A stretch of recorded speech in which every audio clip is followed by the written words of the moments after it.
Hello students, मेरा नाम तुषार भारद्वाज और ये आपका अपना फेवरेट चैनल साइंस वर्ल्ड। आज की इस वीडियो में हम किसी क्लास का कोई पर्टिकुलर चैप्टर या कोई पर्टिकुलर टॉपिक डिस्कस नहीं कर रहे हैं, बल्कि आज की वीडियो उन स्टूडेंट के लिए बहुत ज़्यादा इंपॉर्टेंट होने वाली है जिन बच्चों ने अभी हाल ही में 9th क्लास से प्रमोट होकर क्लास 10th में एंट्री की है। जैसे ही हम क्लास 10th में एंट्री करते हैं तो हर कोई कहता है कि भाई क्लास 10th बहुत ही इंपॉर्टेंट क्लास होती है, क्योंकि बोर्ड के यहाँ पर एग्जाम होने होते हैं। तो बच्चों के दिमाग में एक बहुत बड़ा क्वेश्चन होता है, टोटल चैप्टर्स कितने होंगे और फिजिक्स में कौन से चैप्टर हैं, केमिस्ट्री में कौन से चैप्टर हैं, बायो में कौन से चैप्टर हैं। खास बात, क्लास 10th के टोटल चैप्टर्स में से ऐसे कौन से चैप्टर हैं जिन चैप्टर का कनेक्शन आगे एंट्रेंस एग्जाम से भी होने वाला है, जो आगे चलकर भी हमारे काम आने वाले हैं।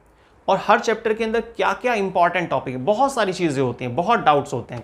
ठीक है, तो ये सारी चीज़ें हम आज की इस वीडियो में क्लियर करने वाले हैं। तो वीडियो को बिना स्किप करके देखिएगा, आप स्पीड बढ़ाकर देख सकते हैं, वो एक अलग चीज़ है। चलिए स्टार्ट करते हैं आज की इस वीडियो को क्लास 10th की साइंस के इंट्रोडक्शन के साथ। देखिए, साइंस को आपने 3 पार्ट्स में बांट देना है, physics, second chemistry, third biology. ठीक है, तो फिजिक्स, केमिस्ट्री और बायोलॉजी साइंस के ये 3 पार्ट है, या इन 3 चीजों के मिलने से साइंस बनी है। ठीक है, अब क्लास 10th में जो सिलेबस है उसमें टोटल 16 चैप्टर हैं जो आपको कवर करने होते हैं। ठीक है, टोटल 16 चैप्टर हैं जो आपको कवर करने हैं। 16 के 16 चैप्टर बहुत इंपॉर्टेंट है, बहुत इंटरेस्टिंग चैप्टर है। लेकिन ज़्यादा इंपॉर्टेंट चैप्टर कौन से हैं, उन चैप्टर के अंदर भी जो इंपॉर्टेंट पॉइंट्स हैं, टॉपिक्स हैं, वो चीज़ें हम समझ कर चलेंगे आज की इस वीडियो में। ठीक है, सबसे पहले देखते हैं कि फिजिक्स में कौन से चैप्टर हैं जो आपको कवर करने होंगे। मोस्ट इंपॉर्टेंट चैप्टर इलेक्ट्रिसिटी, बहुत ही ज़्यादा इंटरेस्टिंग चैप्टर है और एग्जाम में न्यूमेरिकल भी इसी चैप्टर में से आते हैं। एक और चैप्टर भी है, उसमें से भी न्यूमेरिकल आते हैं, वो है लाइट। पर पहले इलेक्ट्रिसिटी की बात करते हैं। ठीक है, इलेक्ट्रिसिटी एक ऐसा चैप्टर है जिसमें बहुत सारे इंटरेस्टिंग टॉपिक हैं। जैसे कि कुछ एग्जांपल लेते हैं, फ्यूज। फ्यूज की क्या जरूरत है, क्या मीनिंग क्या होता है फ्यूज, इलेक्ट्रिक फ्यूज है ना, बल्कि कुछ जहां पर कुछ रफ लैंग्वेज में इसको कटआउट भी बोल देते हैं। ठीक है ना, देखा होगा आपने, एक पत्थर का होता है कुछ इस तरीके का। ठीक है, तो इलेक्ट्रिक फ्यूज बहुत ही ज़्यादा इंपॉर्टेंट एक सेफ्टी डिवाइस होता है जो घर की प्रोटेक्शन करता है। पर कैसे, ये कोई जर्मन शेफर्ड थोड़े ना, ठीक है, पर प्रोटेक्शन कैसे करता है, कहाँ इलेक्ट्रिक फ्यूज को लगाना चाहिए। ठीक है, फर्स्ट टॉपिक। एक और टॉपिक है जो बहुत इंपॉर्टेंट है घर के लिए। अगर हम इलेक्ट्रिसिटी बिल को फाइंड करना चाहते हैं, मान लीजिए घर में 2 एसी लगे हुए हैं, है ना, 3 पंखे हैं, एक कूलर है, 4 CFL है, एक गीज़र है, सबका वाटेज आपको मालूम है कि भाई हर एक अप्लायंसेस कितने कितने वाट का है, कितनी कितनी देर के लिए आप चलाते हैं, उसको इस्तेमाल करते हैं, इलेक्ट्रिसिटी कंजम्पशन कितना है, तो टोटल बिल आप कैलकुलेट कर सकते हैं कि इलेक्ट्रिसिटी बिल कितना आने वाला है या कितना आएगा आपका किसी मंथ में। कैसे निकालेंगे, वो सारा तरीका है हमारे पास इलेक्ट्रिसिटी चैप्टर के अंदर। इलेक्ट्रिक करंट क्या है, क्या चीज़ है करंट, आपने वायर देखा है, copper wire, aluminium wire, silver wire, best कौन सा है वो भी आपको इसी चैप्टर में पता चलेगा। कुछ चीज़ों से करंट पास हो जाता है, पर कुछ चीज़ें ऐसी हैं जिनसे करंट पास नहीं होता। तो ऐसी कौन सी चीज़ है जिनके होने या ना होने से करंट का फ्लो डिपेंड करता है, कि अगर वो चीज़ है तो करंट फ्लो करेगा और अगर वो चीज़ नहीं है तो करंट फ्लो नहीं करेगा। जैसे आपके सामने ये व्हाइट बोर्ड है, ठीक है, तो इस व्हाइट बोर्ड से करंट पास नहीं हो पा रहा है। ऐसी क्या चीज़ है जो इसमें नहीं है, ऐसी कौन सी चीज़ है जो इसके अंदर नहीं है। लेकिन अगर ये लोहे की शीट होती है ना, मेटल की शीट होती, तो करंट पास हो जाता, तो कुछ तो डिफरेंस होगा ना। तो ऐसी बहुत सारी इंटरेस्टिंग चीज़ें आपको इलेक्ट्रिसिटी चैप्टर में मालूम होगी। क्लियर, अब आते हैं नेक्स्ट चैप्टर पर। सेकंड चैप्टर फिजिक्स का, वो है लाइट। बहुत ही बेसिक चैप्टर है और इसकी एक खास बात, छोटी क्लासेस से आप इस चैप्टर को देखते आ रहे हैं। आई थिंक आपने 8th में भी इसको पढ़ा होगा काफ़ी डिटेल में, 7th में भी थोड़ा सा जिक्र किया हुआ है। तो लाइट अपने आप में एक बहुत ही दमदार चैप्टर है। दमदार चैप्टर मैंने इसको इसलिए बोला क्योंकि ये आगे भी आपके सामने फिर से आएगा, दोबारा से आएगा। क्लास 12th में लाइट चैप्टर आपको दोबारा मिलेगा ऑप्टिक्स के नाम से, रे ऑप्टिक्स और वेव ऑप्टिक्स। बहुत सारे मार्क्स कवर कराता है अकेला लाइट चैप्टर, ठीक है। तो लाइट चैप्टर में आपको क्या क्या चीज़ देखने को मिलेंगी, जैसे कि कुछ इंपॉर्टेंट टॉपिक लेते हैं। ल्यूमिनस, कुछ चीज़ों के पास अपनी खुद की लाइट होती है, चलो ठीक है, जिसके पास अपनी खुद की लाइट है उसको हम डायरेक्टली देख सकते हैं, है ना, विजुअलाइज कर सकते हैं। लेकिन कुछ चीज़ें ऐसे जिनके पास अपनी लाइट नहीं है फिर भी हम उसे देख पा रहे हैं। आप इस व्हाइट बोर्ड को देख पा रहे हैं, पर ये तो बहुत सिंपल ऑर्डिनरी बोर्ड है, तो कैसे दिख पा रहा है इसमें जब लाइट नहीं है ना। इसका मतलब आसपास कुछ ना कुछ लाइट का सोर्स होगा, रिफ्लेक्शन हो रहा होगा। तो रिफ्लेक्शन एक बहुत ही इंपॉर्टेंट टॉपिक है लाइट चैप्टर के लिए। तो रिफ्लेक्शन, रिफ्रैक्शन, अब लेंस का भी जिक्र आएगा इस चैप्टर के अंदर, मिरर का जिक्र आएगा, बहुत सारे फॉर्मूले मिलेंगे। अप्रॉक्स 12 to 13 फॉर्मूले आपको कवर करने होंगे लाइट चैप्टर में, और लगभग 10 या 11 फॉर्मूले इलेक्ट्रिसिटी चैप्टर में भी हैं। इसीलिए ये 2 चैप्टर है। क्लास 10th में जो भी आपका एग्जाम होगा, बोर्ड का एग्जाम होगा, उसमें जितने भी न्यूमेरिकल्स आएंगे वो मैक्सिमम सिर्फ और सिर्फ 2 ही चैप्टर से आते हैं, और वो कौन से हैं, इलेक्ट्रिसिटी और लाइट। एक थोड़ी सी पॉसिबिलिटी तीसरे चैप्टर की भी है, वो है ह्यूमन आई, ठीक है, क्लियर। तो लाइट को बेसिकली 2 पार्ट में बांटा हुआ है, रिफ्लेक्शन और रिफ्रैक्शन। ये 2 पार्ट हैं लाइट चैप्टर के, जिसमें आपको मिरर और लेंस के जरिए चीज़ों को समझना होगा, इमेज फॉर्मेशन समझनी होगी कि कोई ऑब्जेक्ट है तो उसकी इमेज कहाँ बनेगी, ये सब चीज़ें भी आपको क्लियर करनी होंगी, ठीक है। अब आते हैं नेक्स्ट चैप्टर पर, नंबर 3 पर, ह्यूमन आई। ह्यूमन आई, इस चैप्टर का पूरा नाम है मानव नेत्र और इसका रंग बिरंगा संसार। तो human eye and it's a colourful world. तो सबसे पहले तो जो इंपॉर्टेंट टॉपिक वो आपको इस चैप्टर में मिलने वाला है वो है ह्यूमन आई के स्ट्रक्चर। हर एक पार्ट का फंक्शन वो आपको समझना होगा। ऐसी हमारी आंखों में कौन सी चीज़ है जिसकी वजह से हम अंधेरे में भी हल्का फुल्का फील कर पाते हैं, थोड़ा बहुत फील कर लेते हैं कि हाँ भाई ये चीज़ अप्रॉक्स इस शेप में है। तो लाइट के लिए संवेदनशील जो हमारी कोशिकाएं हैं, वो सेल्स हैं, वो कौन सी हैं। तो ये सारी चीज़ें आपको ह्यूमन आई के अंदर क्लियर होने वाली हैं, ठीक है। दूसरा जो इम्पॉर्टेंट टॉपिक है ह्यूमन आई वाले चैप्टर का वो है defect of human I. Human आई में वैसे तो डिफेक्ट देखो बहुत सारे हो सकते हैं, लेकिन आपको 4 मेन डिफेक्ट हैं जो इस चैप्टर में समझने होंगे। पहला, मायोपिया, हाइपरमेट्रोपिया, प्रेसबायोपिया, कैटरेक्ट। तो 4 मेन डिफेक्ट हैं जिसकी डिटेल आपको इस चैप्टर में दी जाएगी। कई बार जैसे आपने देखा होगा, आप क्लासरूम में गए हैं और कोई बच्चा क्लास टीचर से बोल रहा है कि भाई उसको आगे नहीं बैठना है, पीछे बैठना है, क्योंकि आगे जब वो बैठता है तो उसको बोर्ड क्लियर नहीं दिखाई देता है, जब वो थोड़ा पीछे बैठता है तो उसको बोर्ड क्लियर दिखाई देता है। तो इस तरह के जो डिफेक्ट हैं, क्या सिम्टम है, क्या रीज़न है, कैसे हम इसको कवर अप कर सकते हैं, ठीक कर सकते हैं, उपाय वगैरह इसके, ये सब चीज़ें आपको इस चैप्टर में क्लियर होने वाली, ठीक है। अब आते हैं नेक्स्ट चैप्टर पर, मैग्नेटिक इफेक्ट ऑफ करंट।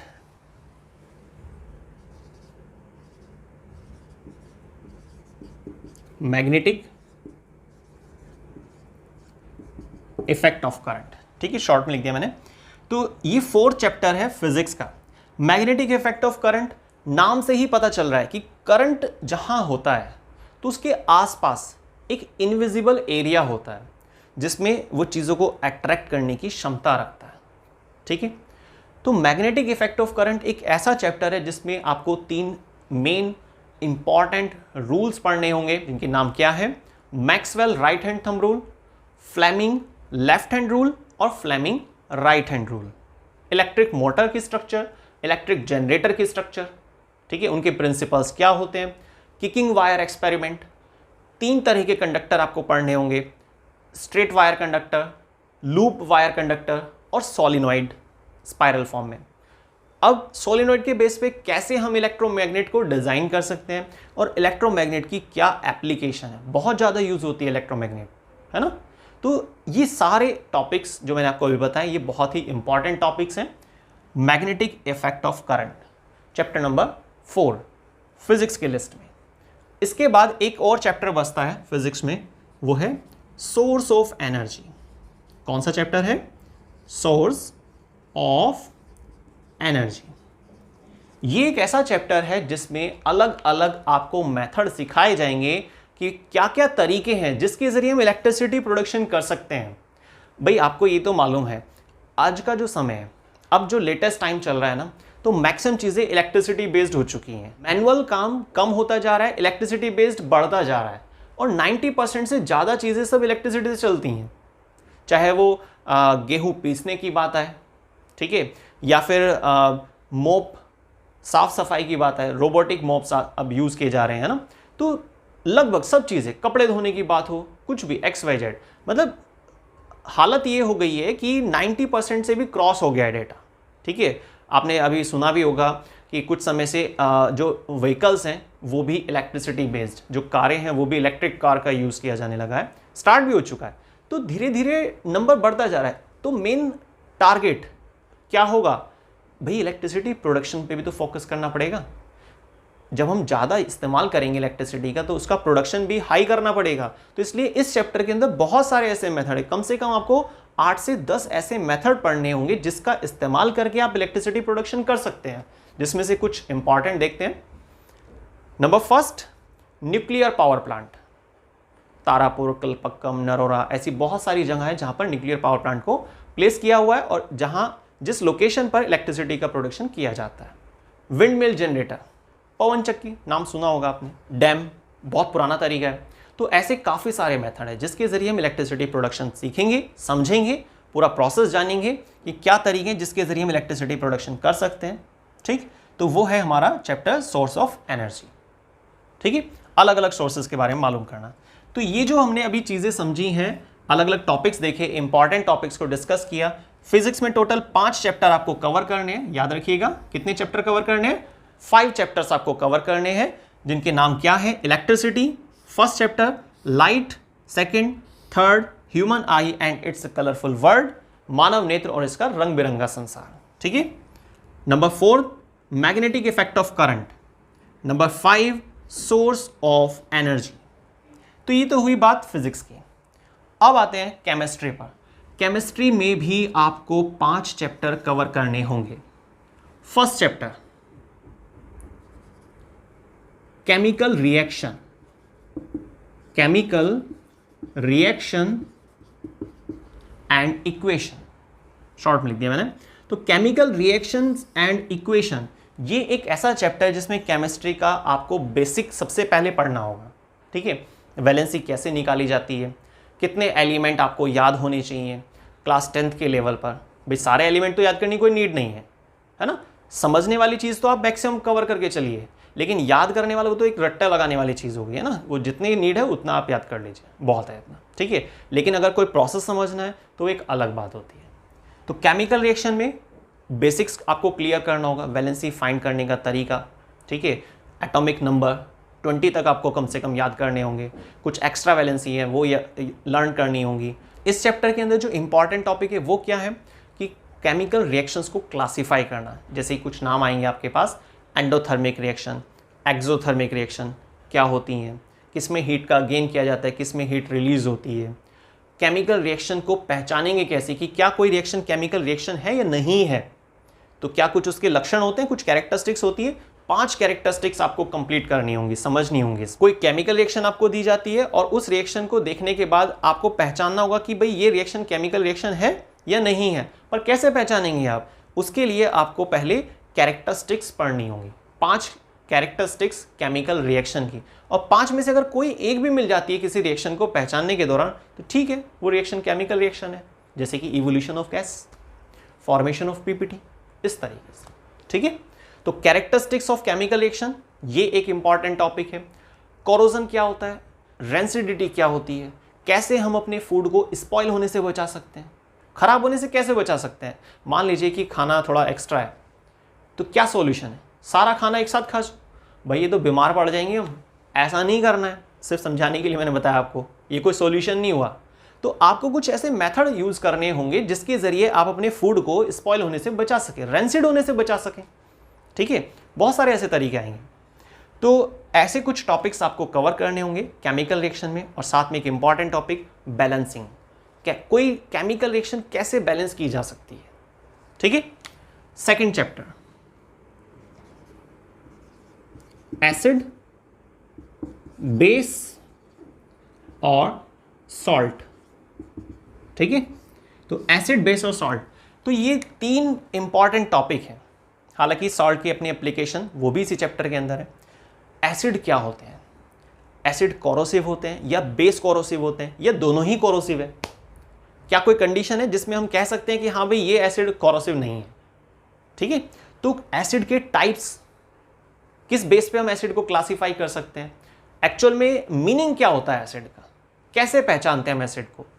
इसी तरीके से base, strong base, weak base.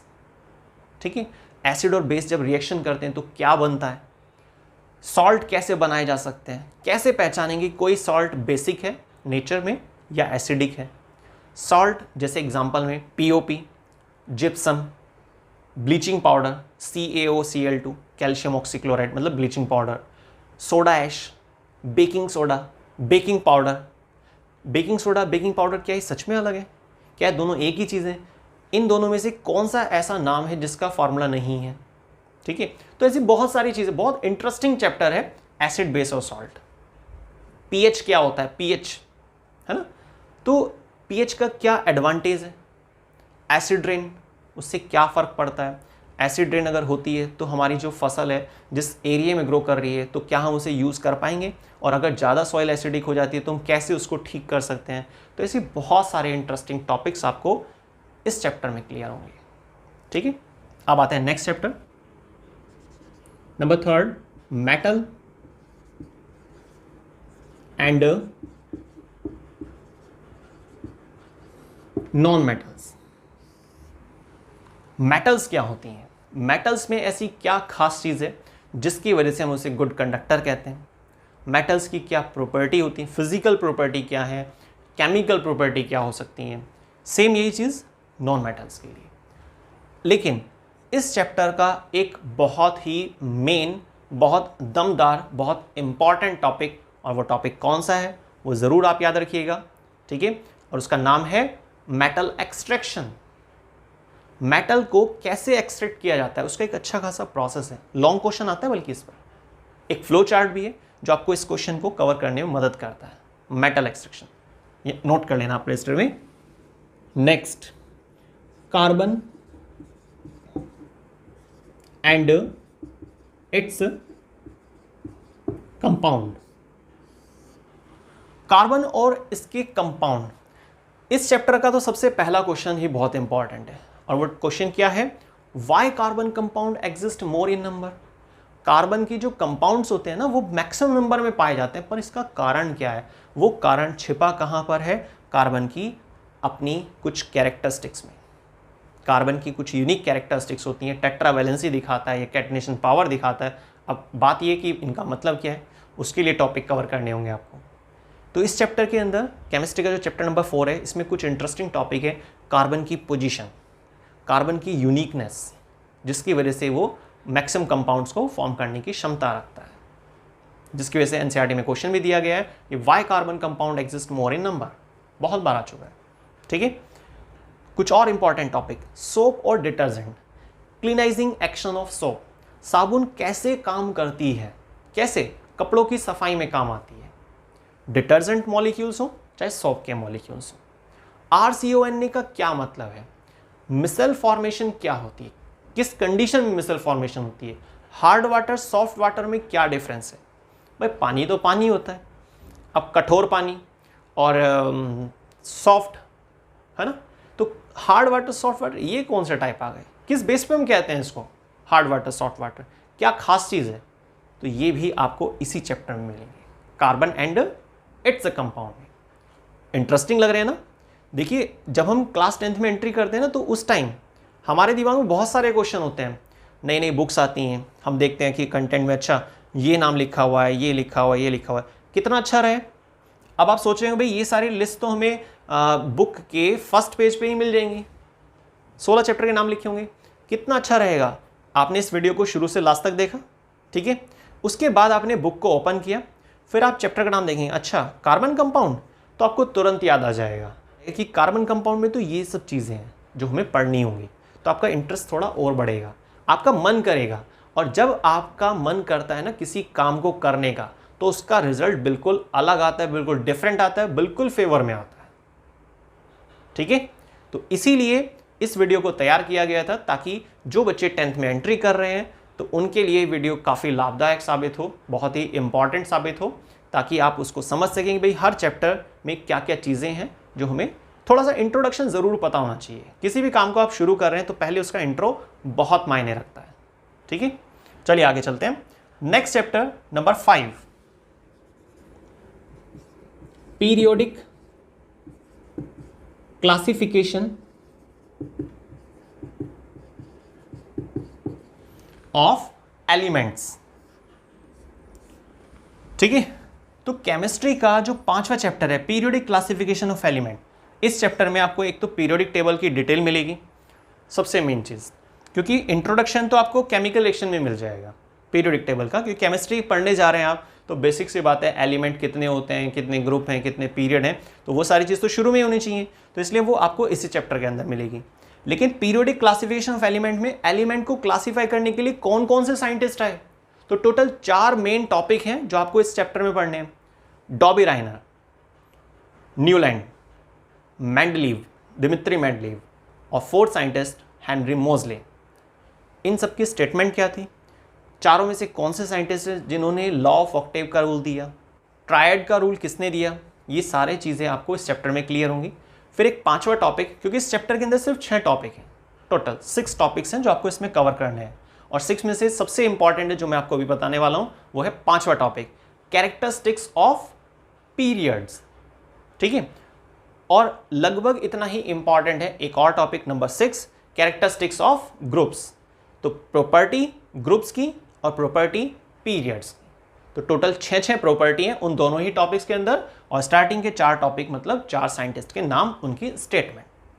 Clear? आपने 5 चैप्टर फिजिक्स के और 5 चैप्टर केमिस्ट्री के कौन कौन से चैप्टर हैं जो क्लास 10th में आपको कवर करने हैं और उनमें क्या क्या मेन टॉपिक्स हैं वो सब समझे। अब आते हैं बायोलॉजी पर। बायो में आपको करीब 6 चैप्टर कवर करने हैं, टोटल हो जाएंगे हमारे 16, टोटल हो जाएंगे 16 चैप्टर। सबसे पहला चैप्टर, सबसे ज्यादा इंटरेस्टिंग चैप्टर वो है लाइफ प्रोसेस, ठीक है। कौन सा चैप्टर है? Life process.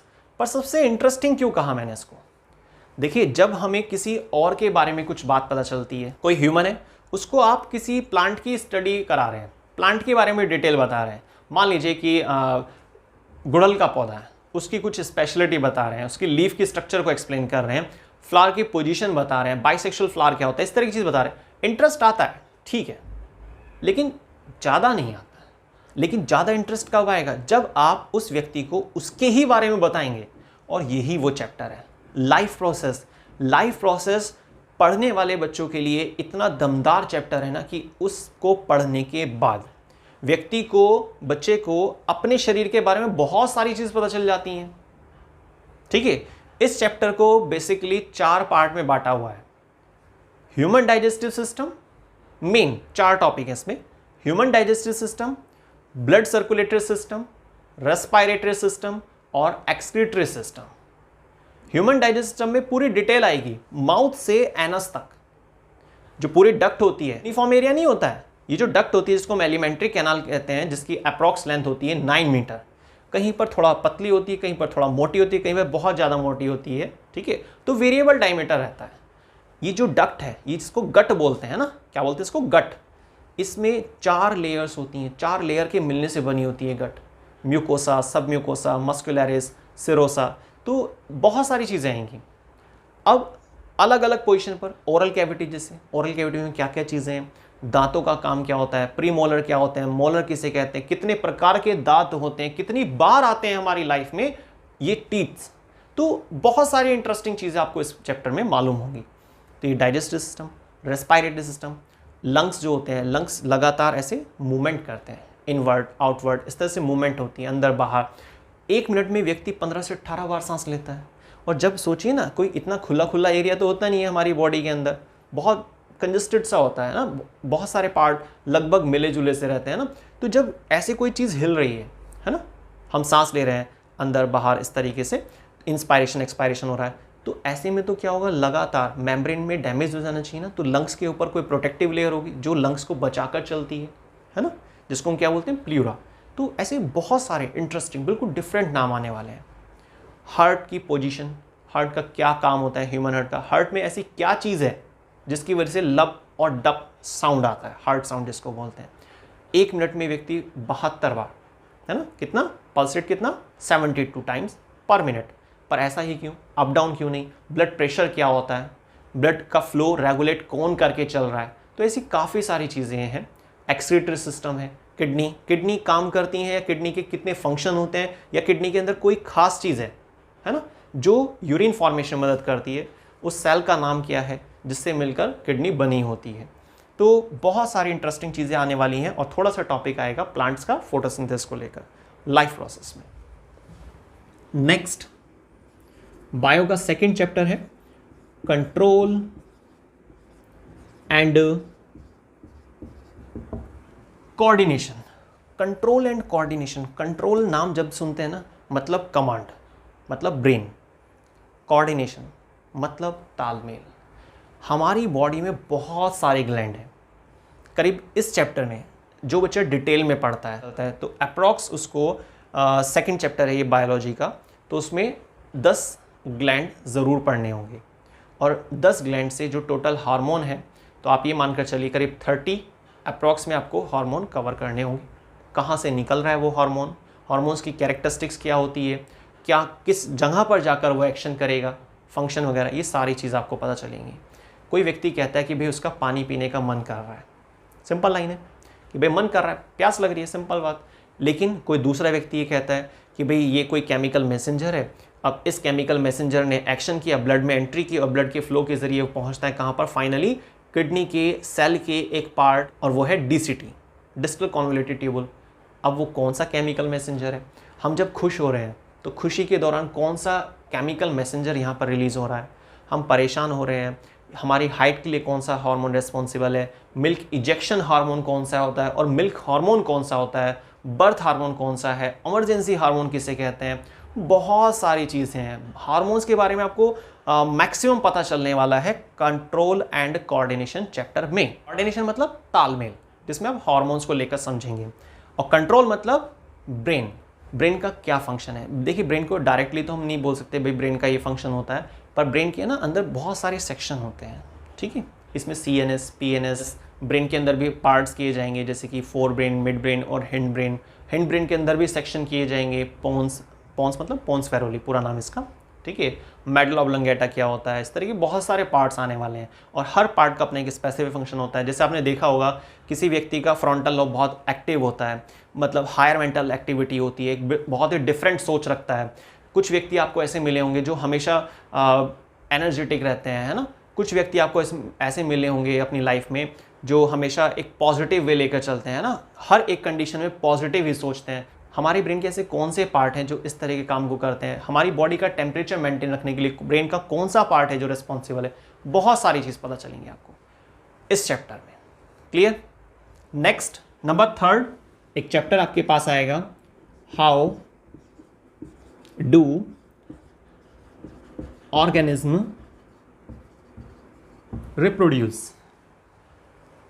ये जो चैप्टर है नंबर 3 बायोलॉजी में क्लास 10th के अंदर, इस चैप्टर में आपको सेक्सुअल और असेक्सुअल ये 2 मेथड पढ़ने होंगे। रिप्रोडक्शन के 2 टाइप्स होते हैं, असेक्सुअल मेथड और एक सेक्सुअल मेथड। सेक्सुअल मेथड में आपको male reproductive system full detail में पढ़ना होगा, फीमेल रिप्रोडक्टिव सिस्टम आपको फुल डिटेल में पढ़ना होगा, ठीक है। सेक्सुअल ट्रांसमिटेड डिजीज़ क्या होती हैं वो आपको समझनी होगी। बेसिकली यहाँ पर 3 डिजीज़ का जिक्र आएगा, एड्स, गोनोरिया और साइफिलिस, ठीक है। दूसरी तरफ जो असेक्सुअल रिप्रोडक्शन है, क्या क्या मेथड होते हैं असेक्सुअल रिप्रोडक्शन के, सभी के लिए कुछ एग्जाम्पल आपको कवर करने होंगे। ये सब चीज़ें आपके पास आने वाली हैं how do organism reproduce chapter के अंदर, ठीक है। नेक्स्ट नंबर 4 पर आपके पास चैप्टर आएगा हेरिडिटी एंड इवोल्यूशन। ये भी बहुत दमदार चैप्टर है और बल्कि क्लास 12 के हिसाब से भी इंपॉर्टेंट है। Heredity and evolution, clear.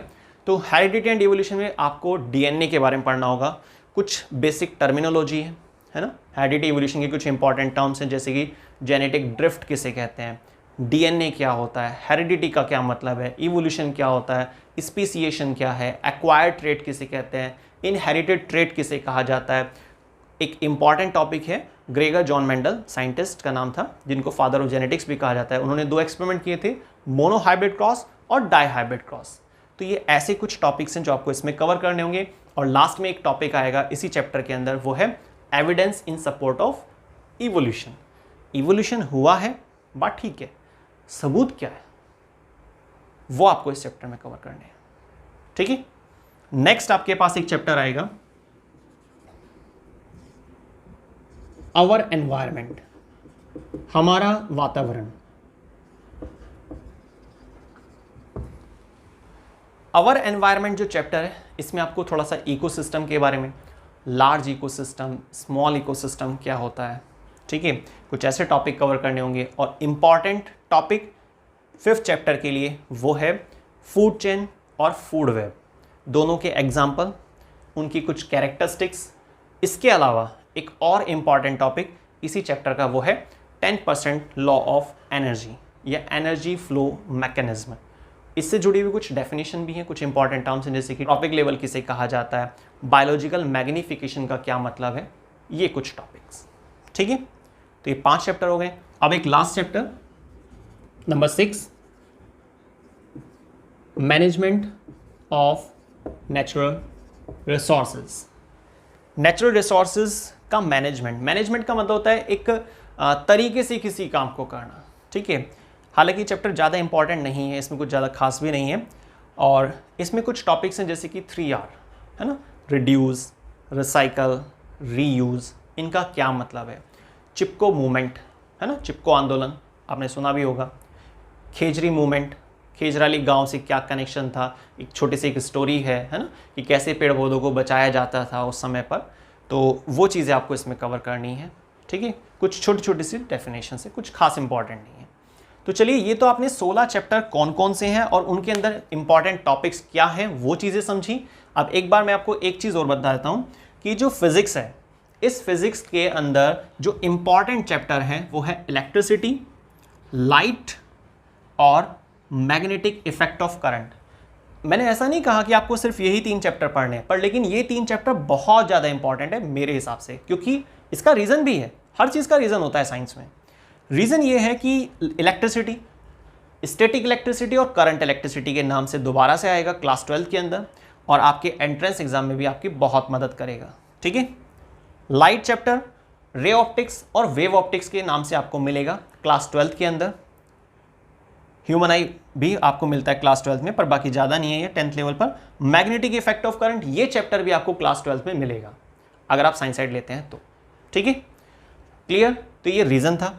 अब केमिस्ट्री के अंदर chemical reaction, acid base salt, metal non metal, carbon compound, periodic table, इन सब में से जो सबसे ज़्यादा इंपॉर्टेंट चैप्टर है वो एक केमिकल रिएक्शन, ठीक है, carbon and it's a compound, और पीरियोडिक क्लासिफिकेशन ऑफ एलिमेंट्स।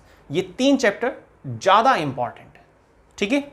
ये भी क्योंकि आपके पास 11th में भी है और कुछ चैप्टर को 12th में भी दिया हुआ है, थोड़ा बहुत नाम चेंज कर दिया, बाकी कार्बन कंपाउंड को ज़्यादा इंपॉर्टेंट है।